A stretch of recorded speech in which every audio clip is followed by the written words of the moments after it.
오늘의 말씀은 열왕기하 7장 3절에서 20절입니다. 그 무렵에 나병 환자 4사람이 성문 어귀에 있었는데 그들이 서로 말을 주고받았다. 우리가 어찌하여 여기에 앉아서 죽기만을 기다리겠느냐. 성 안으로 들어가 봐도 성 안에는 기근이 심하니 먹지 못하여 죽을 것이 뻔하고, 그렇다고 여기에 그대로 앉아 있어 봐도 죽을 것이 뻔하다. 그러니 차라리 시리아 사람의 진으로 들어가서 항복하자. 그래서 그들이 우리를 살려주면 사는 것이고 우리를 죽이면 죽는 것이다. 그리하여 그들은 황혼 무렵에 일어나서 시리아 진으로 들어갔는데 시리아 진의 끝까지 가보았지만 어찌된 일인지 그곳에는 한 사람도 보이지 않았다. 주님께서 시리아 진의 군인들에게 병거 소리와 군마 소리와 큰 군대가 쳐들어오는 소리를 듣게 하셨기 때문에 시리아 군인들은 이스라엘 왕이 그들과 싸우려고 헷 족속의 왕들과 이집트 왕들을 고용하여 자기들에게 쳐들어온다고 생각하고는 황혼역에 일어나서 장막과 군마와 나귀들을 모두 진에 그대로 남겨놓은 채 목숨을 건지려고 도망하였던 것이다. 이들 나병 환자들이 적진의 끝까지 갔다가 한 장막 안으로 들어가서 먹고 마신 뒤에 은과 금과 옷을 가지고 나와서 숨겨두고는 또 다른 장막으로 들어가서 거기에서도 물건을 가지고 나와 그것도 역시 숨겨두었다. 그런 다음에 그들은 서로 말하였다. 우리들이 이렇게 하는 것은 올바른 일이 아니다. 오늘은 좋은 소식을 전하는 날이다.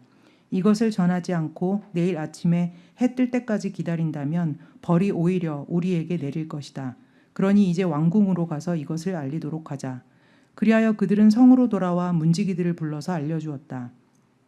우리들은 지금 시리아진에서 오는 길인데 그곳엔 사람은커녕 인기척도 없으며 다만 말과 나귀만 묶여 있을 뿐 장막도 버려진 채 그대로 있습니다. 이 말을 들은 성문지기들은 기뻐 소리치며 왕궁에 이 사실을 보고하였다. 왕은 밤중에 일어나서 신하들과 의논하였다. 시리아 사람들이 우리에게 이렇게 한 것이 무슨 뜻이겠소? 내 생각에는 그들이 분명 우리가 못 먹어 허덕이는 줄 알고 진영을 비우고 들에 숨어 있다가 우리가 성 밖으로 나오면 우리를 생포하고 이 성 안으로 쳐들어오려고 생각한 것 같소. 그러자 신하 하나가 의견을 내놓았다. 이 성 안에 아직 남아있는 5필의 말은 이 성 안에 남아있는 이스라엘 모든 사람의 운명과 마찬가지로 어차피 굶어 죽고야 말 것이니 이 말에 사람을 태워보내어 정찰이나 한번 해보시는 것이 어떻겠습니까?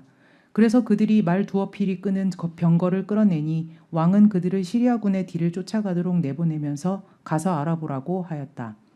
그들이 시리아 군대를 뒤따라 요단강까지 가보았지만 길에는 시리아 사람들이 급히 도망치느라 던져버린 의복과 군 장비만 가득하였다. 군인들은 돌아와서 이 사실을 왕에게 보고하였다. 그러자 백성들은 밖으로 나가서 시리아 진영을 약탈하였다. 그리하여 주님의 말씀대로 고운 밀가루 한 스아를 한 세겔에, 보리 2스아를 한 세겔에 거래할 수 있게 되었다. 그래서 왕은 자신을 부축한 그 시정무관을 성문 관리로 임명하였다. 그러나 백성이 성문에서 그를 밟아 죽였는데 왕이 그의 부축을 받으며 하나님의 사람을 죽이려고 왔을 때에 하나님의 사람이 예언한 그대로 그가 죽은 것이다. 그때 하나님의 사람이 왕에게 말하였다. 내가 내일 이맘때쯤이면 사마리아 성 어귀에서는 보리 2스아를 한 세겔에 고운 밀가루를 한 스아를 한 세겔에 거래할 것이라고 말하였을 때에 그 시종무관은 하나님의 사람에게 비록 주님께서 하늘에 있는 창고문을 여신다고 할지라도 어찌 이런 일이 일어날 수 있겠느냐 하고 큰 소리를 쳤습니다. 그래서 내가 말하기를 당신은 분명히 그런 일이 생기는 것을 눈으로 직접 볼 것이요. 그렇지만 당신이 그것을 먹지는 못할 것이요 하고 말하였습니다. 그래서 그에게 이런 일이 일어나게 된 것이며 그가 성문 어귀에서 백성에게 짓밟혀 죽은 것입니다. 이는 하나님의 말씀입니다. 아멘. 아멘 할렐루야. 예, 찬양 감사합니다. 하나님의 은총과 평강이 여러분과 함께 하시기를 간절히 기원합니다. 오늘은 시리아 전쟁 이야기를 함께 나누어 보려고 합니다. 시리아 왕 베나닷이 전군을 소집해서 북왕국 이스라엘의 수도 사마리아를 포위했습니다. 설상가상으로 사마리아에는 기근까지 겹치죠. 시간이 흐르자 사마리아 성 안에는 고립되어 있기 때문에 먹을 것이 다 떨어지게 됩니다. 그 안의 실정은 정말 끔찍하기 이를 데 없게 됩니다. 아무도 먹지 않았었던 나귀 머리 하나가 은 80세겔에 팔리고 연료로 사용되었던 비둘기똥 4분의 1갑이 은 5세겔이나 하는 처지가 되었습니다. 심지어 사람을 잡아먹는 일까지 생겼습니다. 그야말로 지옥도라고 표현할 수 있을 것 같습니다. 하루는 한 여인이 이스라엘 왕에게 살려달라고 부르짖었습니다. 왕은 퉁명스럽게 아이고 하나님도 우리를 도와주지 않는데 내가 무슨 수로 당신을 돕겠소? 라고 답변을 합니다. 그러면서 이렇게 신세한탄을 하죠. 타작마당에는 곡식 한 톨 없고 포도주 틀은 말라버린 지 오랜데 도대체 무슨 도움을 주고받을 수 있겠소? 라고 툴툴거립니다. 여인은 그래도 자기는 너무 억울하다고 토로합니다. 억울함의 내용이 무엇이었냐면요, 며칠 전 저 여자가 와서 서로 너무너무 배고프니까 자기 아들을 번갈아 가면서 잡아먹자고 제안을 했어요. 그리고 그녀 역시 동의했습니다. 먼저 자기 아들을 잡아서 삶아서 저 여인과 함께 먹었습니다. 그리고 다음 날이 되었어요. 이제 네 아들 먹어야 될 차례니까 저녁 먹게 아들 잡자라고 하니까 그 여자가 아들을 숨겨버린 거예요. 너무 억울해서 왕에게 나와 재판을 청하며 호소한 것입니다. 기가 막히죠. 인간이기를 포기한 자들이 모여있는 지옥 그 자체입니다. 이 끔찍한 상황 속에서 왕과 그의 관료들은 무엇을 하고 있었습니까? 여러분이 왕이라면 무엇을 하시겠습니까? 우리 신앙이 투철하신 은평청파 교우들은 하나님 앞에 나와서 무릎을 꿇고 간구하면서 주님, 내일을 우리에게 허락하여 주십시오라고 하겠지만 이들은 그렇게 하지 않았습니다. 만약에 그런 신앙심이 좀 내가 부족하다라고 한다면 왕으로서 이 국가적 위기를 돌파할 어떤 다른 외교적인 군사적인 방책이라도 내놓아야 했을 것입니다. 우방 국가에 특사를 몰래 보내서 원군을 청하기라도 했어야 됐어요. 하지만 그는 국가에 닥친 끔찍한 현실에 괴로워하고 한탄하고 툴툴거리고 저주할 뿐 어떤 일도 제대로 된 일을 하나 하는 것이 없었습니다. 성경은 그가 성벽 위를 거닐고 있었다라고 기록하고 있습니다. 불안에 찌든 채 어디로 가야 할지 모르는 주인 잃은 강아지 마냥 이곳저곳을 거닐고 있는 모습, 그것이 왕의 모습이었습니다. 소위 시쳇말로 멘붕이 와서 정신줄을 놓은 것 같은 모습, 무엇을 해야 할지도 모르고 목표도 없고 희망도 사라진 자의 모습, 그것이 바로 이스라엘 왕의 모습이었습니다. 물론 왕도 할 것을 했어요. 그는 베옷을 갖추어 입었습니다. 베옷은 이스라엘에서 전통적으로 애통함과 신을 향한 탄원 또는 회개의 심령을 표현하는 의복입니다. 백성들은 왕이 그런 옷을 입은 걸 보고 그가 진짜 뭔가 특별한 것을 하나님께 청하면서 하나님의 자비를 구하고 있구나 여겼을지도 모르겠습니다. 하지만 왕의 겉모습, 의복으로 드러난 겉모습과 속은 그야말로 이중적이었습니다. 백성들 앞에서는 최선을 다하는 것처럼 보이는 옷차림을 갖추고 있었지만 속으로는 하나님이야말로 이 끔찍한 재앙의 출발점이고 자신들한테 벌을 내리는 악한 신이라고 여기고 있었습니다. 그렇기 때문에 하나님으로부터 그 어떤 도움도 구할 수 없다라고 그는 판단 내리고 있었습니다.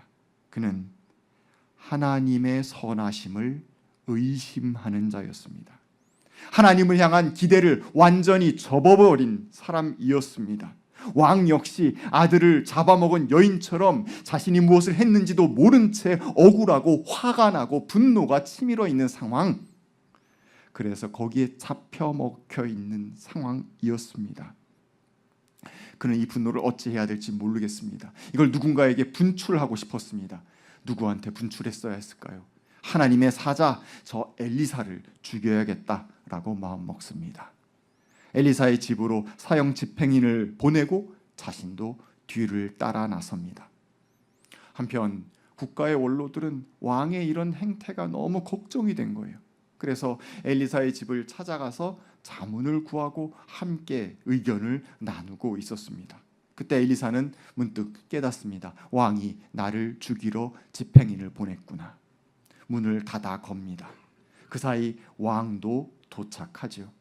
왕은 이 끔찍한 재앙을 내린 하나님, 그 하나님에 대하여서 비난의 말을 퍼붓습니다.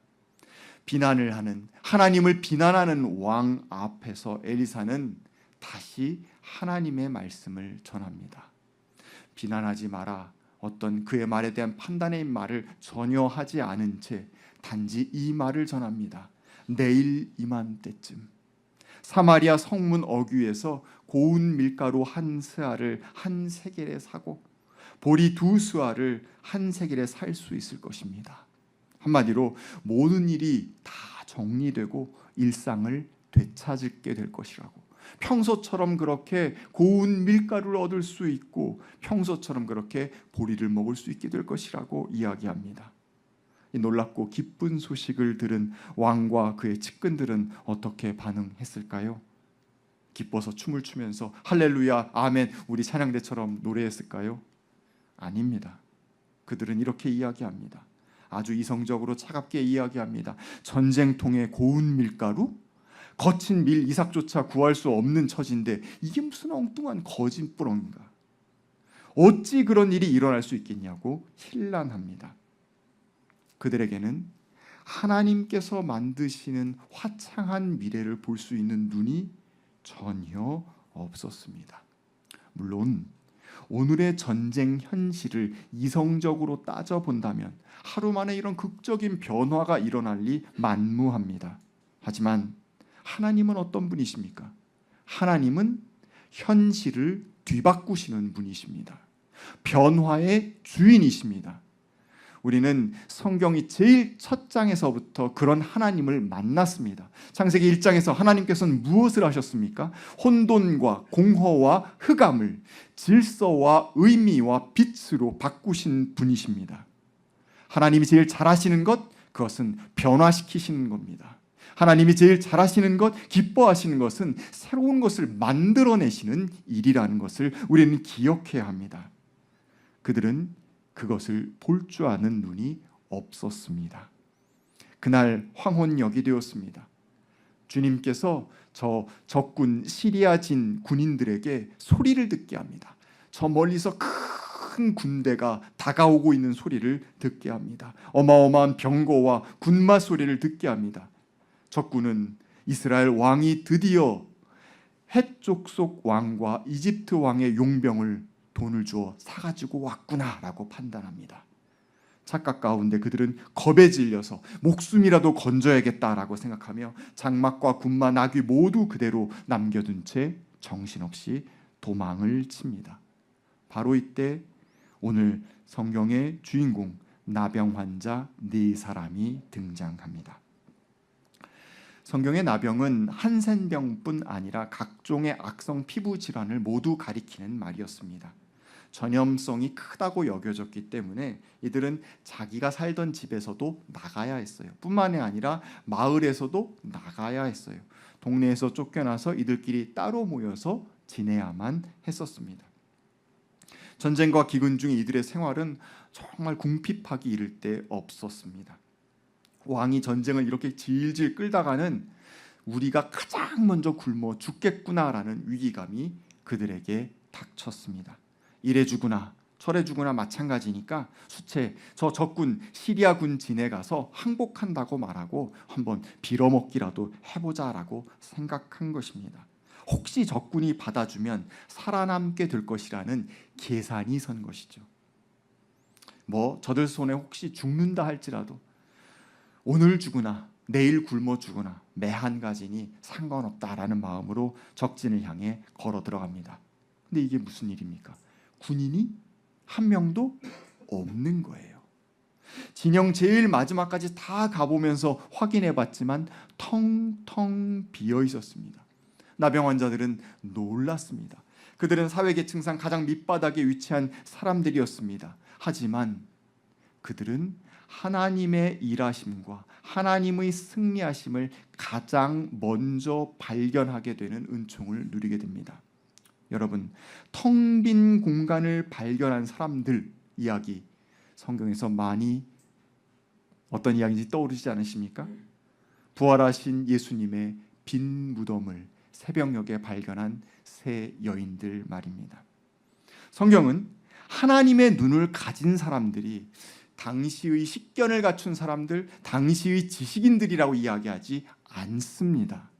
오히려 성경에서 밑바닥에 그냥 깔려있는 사람들 가운데에서 수많은 사람들이 믿음 가운데 하나님의 눈을 보게 되고 하나님의 희망을 품게 되었습니다.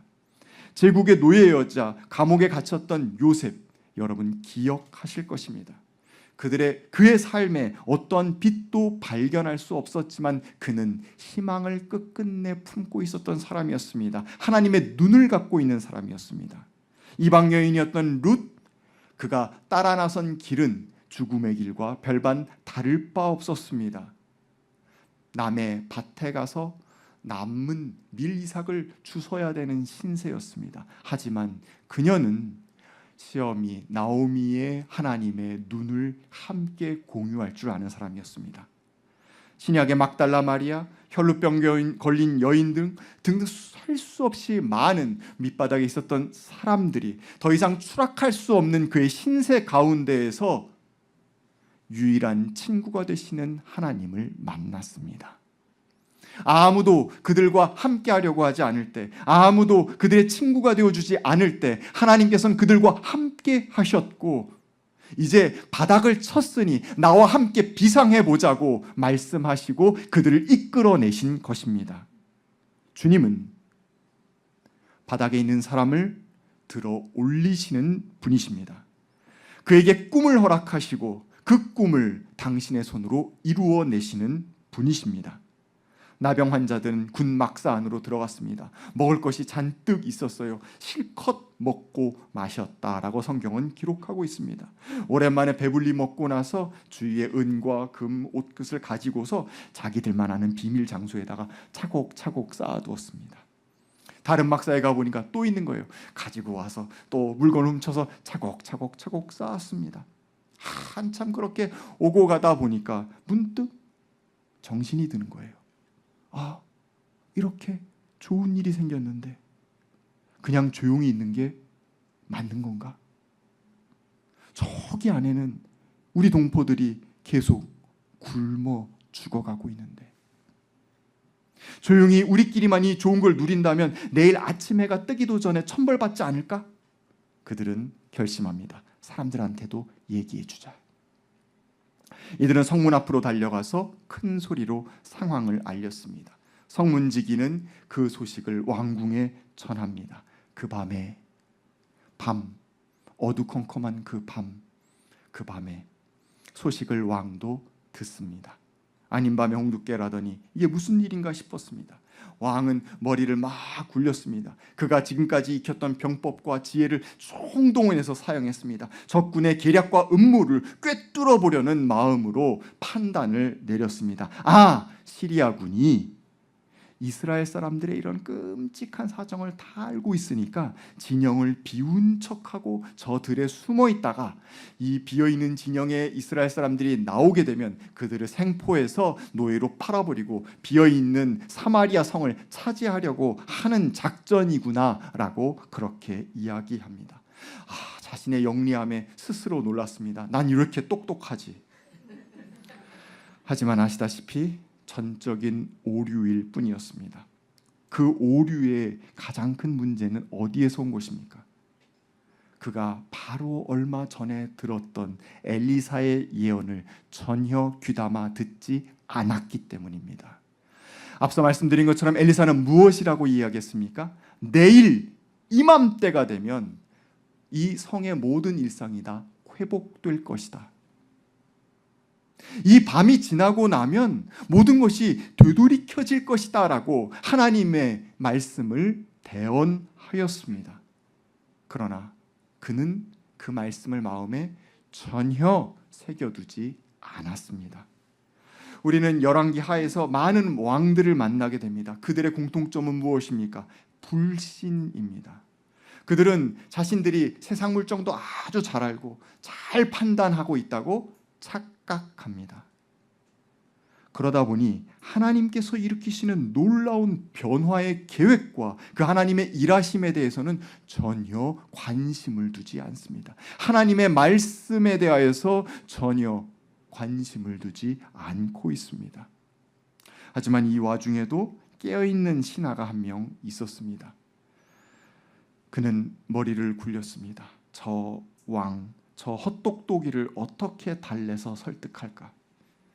그런 사람들은 무조건 처음서부터 반박하면 더 삐뚤어지기 마련인데, 그의 수준에 맞춰서 이야기를 풀어보려고 그는 시도합니다. 왕이시여, 잠깐 한 이야기 들어주십시오. 성 안에 지금 말이 딱 5필 남았습니다. 나머지는 어떻게 된 거예요? 다 굶어 죽었어요. 이 5필도 어떻게 될 겁니까? 곧 굶어 죽을 겁니다. 어차피 죽을 놈인데 저기다가 정탐꾼 한 명 태워가지고 한번 쭉 둘러보게 하면 어떻겠습니까? 어차피 죽을 건데. 왕은 어차피 죽을 말이라는 말에 나랑 생각이 똑같구나라고 받아들인 것 같아요. 그래, 희망도 없는데 해보지 뭐. 정탐꾼이 저 멀리 요단강까지 시리아군의 흔적을 쫓아 살폈습니다. 시리아군이 허겁지겁 도망가느라 길바닥에 흘린 군 장비들이 어지럽게 흩어져 있는 것을 발견할 뿐이었습니다. 이 보고를 들은 사람들은 사마리아 성 밖으로 조심조심 나오기 시작합니다. 처음엔 조심조심, 나중에는 우르르르 나가서 시리아군 진영을 약탈합니다. 사람들은 충분한 곡식을 얻을 수 있었습니다. 진짜 내일 이맘때가 되고 나니까 고운 밀가루 한 스아를 한 세겔에 살 수 있는 시간이 다가오게 된 것입니다. 하나님의 말씀이 성취되었습니다. 이스라엘 왕과 그의 고관 신료들은 신앙심이 없었을 뿐만이 아니라 정치적으로도 무능했습니다. 국가의 위기 앞에 베옷을 입고 경건의 모양을 갖춘 척 했으나 그의 속마음은 하나님에 대한 원망과 분노가 가득했습니다. 하지만 그 사회에서 가장 소외된 이들이었던 나병 환자들은 정반대로 하나님의 기쁜 소식을 전하는 천병이 되었습니다. 여러분, 왕과 그 측근들은 어떤 사람들이었겠습니까? 당시 가장 교육을 잘 받은 지식인이었습니다. 정보의 중심에 있을 수 있는 사람이었습니다. 하지만 그것에 눈이 팔린 나머지 절망하였고, 절망 가운데에는 하나님의 희망이 들어갈 자리가 없었습니다. 하나님께서 베푸실 놀라운 선물과 은총을 볼 수 있는 기회와 여건을 주셨는데도 불구하고 그냥 불신했습니다. 현실에 낙담하고 희망을 잃고 마냥 회의주의에 빠져서 성벽 위를 왔다 갔다 왔다 갔다 하는 일만 하고 있었습니다. 반면 나병 환자들처럼 이름 없는 백성들은 우연한 기회에 발견한 하나님의 은총마저도 신나게 누리고 약탈까지 했다고 했잖아요. 비밀 장소에 쌓아두기까지 했다고 했잖아요. 그리고 그걸 사람들과 나눕니다. 여러분, 제가 그 4명의 나병 환자가 특별히 신앙심이 투철하다고 말씀드리지 않았습니다. 성경에 그런 구석 하나 없습니다. 도덕의식이 높았습니까? 아니요. 약탈해가지고 비밀 장소에다가 그냥 쌓아두냐고 정신없었던 사람들이에요. 아주 평범하고 보통 사람들입니다. 굶어 죽지 않기 위해서 적군에 투항한 배신자들이기도 합니다. 오늘 죽으나 내일 죽으나 별반 차이 없다면서 내지르듯이 발걸음을 옮긴 사람들입니다. 부족하기 그지없는 사람들이에요. 하지만 하나님은 그런 사람을 들어서 사용하고 계신다고 성경은 증언합니다. 혹시 내가 너무 부족해서 하나님이 나를 쓰시지 않는 것은 아닌가? 하나님의 손과 발이 될 수 없는 것은 아닌가라고 착각하고 계시는 분이 계신다면 하나님은 우리의 갖춰진 능력을 사용하시는 분이 아님을 기억하시기 바랍니다. 하나님은 우리의 결단과 우리의 믿음과 우리의 행동을 사용하시는 분이십니다. 나병 환자들에게는 한순간 마음속에 찾아온 음성, 뒤에서 우리끼리만 이 좋은 거 누리는 건 좀 뭔가 구린데, 사람들한테 이거 좀 알려줘야 되는 거 아닐까 하는 그 마음, 그게 있었어요. 양심의 소리에 귀 기울일 줄 아는 마음이 있었어요. 그들이 잘한 거 그거 하나밖에 없어요. 그러나 그는 그 마음 품고 그대로 움직였고, 하나님은 그 움직인 그들을 통하여서 당신의 기쁜 소식을 전하신 것입니다. 도덕적으로 우월하고 신앙적으로 우월한 사람의 커다란 목소리를 통해서 하나님의 기쁜 소식이 전달된 것이 아니라고 성경은 증언하고 있는 것입니다. 부족하고 연약하고 자기 살 길 찾느냐고 궁리했던 그 보통의 사람, 평범한 그 한 사람을 통하여서 하나님은 당신의 일을 지금 하고 계신다라고 성경은 증언하고 있습니다. 다만 내 삶이 힘들고 괴로웠으니 이제 좋은 거 생겼으니까 나 혼자 다 독차지해보자라는 마음은 품지 않았던 사람이에요. 나처럼 굶고 있는 사람, 저성에 있으니까 같이 나눠야지 하는 마음이, 그 양심의 목소리에 귀 기울일 줄 아는 마음이 있는 사람이었습니다. 희망은 내 삶에 벌어진 끔찍한 고통과 절망 속에서만 의미를 획득하는 의식입니다. 절망하지 않은 사람한테 절망이 뭐야? 너무너무 즐겁고 행복하고 편안한데 하는 사람에게 희망은 불필요하고 거추장스러운 단어입니다. 고통과 절망 가운데 빠졌을 때 내 곁에 계시는 하나님, 그 하나님을 보고자 하고 찾고자 하는 그 마음, 그것이 바로 희망입니다. 사도 바울은 고린도서 1장에서 이렇게 이야기합니다. 하나님께서는 어떤 자들을 택하시고 어떤 자를 통해서 일하시는지를 말씀하십니다. 지혜 있는 자들을 부끄럽게 하고 강한 것들을 부끄럽게 하고 잘났다고 하는 것들을 없애시려고 하나님은 일하신다. 그래서 어리석은 것들을 택하셨고 약한 것들을 택하시고 비천한 것, 멸시받는 것, 아무것도 아닌 것들을 택하셔서 하나님은 일하신다라고 표현합니다. 세상을 구하시는 구세주, 온 세상을 구하실 그리스도, 그분은 십자가에 달려 죽으심으로써 당신의 일을 이루신 분이십니다. 세상 사람들에겐 너무나도 바보 같은 소리예요. 죽는데 뭘 일을 이루어. 하지만 하나님은 그 역설을 통해서 사랑을 성취하셨습니다. 하나님은 지금 이 순간에도 온 우주의 생명을 위해서, 그리고 그들 사이의 평화를 위해서 일하고 계십니다. 때로 우리의 알량한 경험과 지식이 그것을 보지 못하고 우리의 눈을 가리는 것은 아닌가, 우리는 살펴보아야 합니다. 삶의 어둠이 닥칠 때 불신의 늪으로 미끄러져 내려가지 않도록 우리는 우리의 영혼을 보살펴야 합니다. 그래서 주님께서 주시는 회복과 해방, 그 온전함을 발견할 수 있는 믿음의 눈, 희망의 눈을 가질 수 있어야 합니다. 가장 큰 어둠 가운데 빛이 내리기 마련입니다. 주님께서 오늘 여러분에게 따사로운 손길을 베풀기를 원하십니다. 여러분의 가정과 여러분의 삶 가운데 희망의 빛으로 임하기를 원하십니다. 그것을 발견하고 그것을 보아내고 그 가운데 참여하고 그것을 함께 나누실 수 있는 저와 여러분이 되기를 간절히 기원합니다. 주신 말씀 두고 함께 거듭의 기도 드리겠습니다.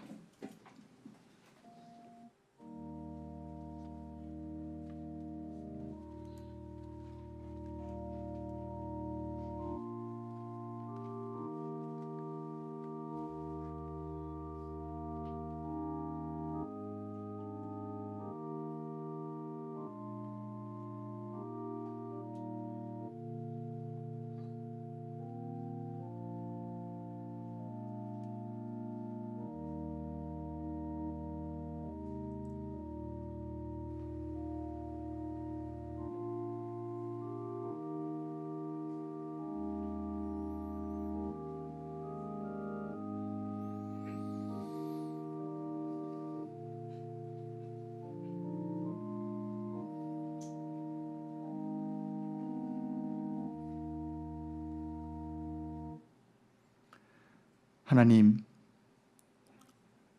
내 삶에 크고 작은 어려움이 닥칠 때 다른 무엇보다 절망과 의심을 먼저 선택했던 우리를 불쌍히 여겨 주시옵소서. 주님, 눈을 크게 뜨겠습니다. 하늘을 바라보겠습니다.